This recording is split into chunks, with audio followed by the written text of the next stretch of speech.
Make Kopia Pote, AS tersangka pembunuhan yang jadi buron polisi sejak 7 tahun lewat terhadap korban ribun diamankan di Polsek Iti2. Lanang siko ini sempat ngelari ke diri ke Lampung, di mana waktu itu tersangka tinggal di rumah keluarganya.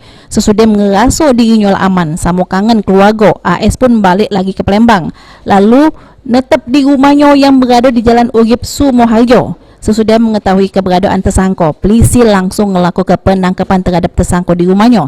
Tersangka pun mak ini sudah berada di Polsek Iti2. Nama Angga kita amankan di kediaman, di mana sudah 7 tahun melarikan diri.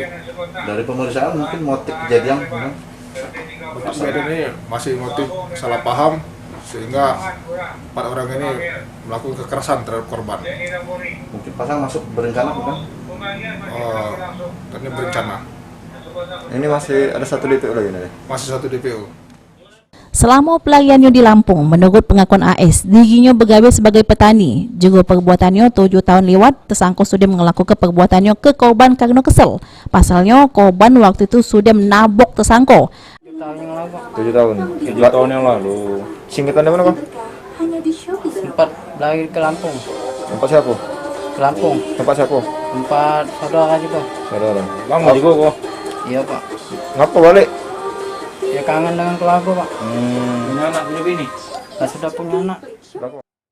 Oleh polisi, mak ini AS pun dijebloskan di jero sel tahanan Polsek Iti2. Abidin Yuwanto, PAL TV.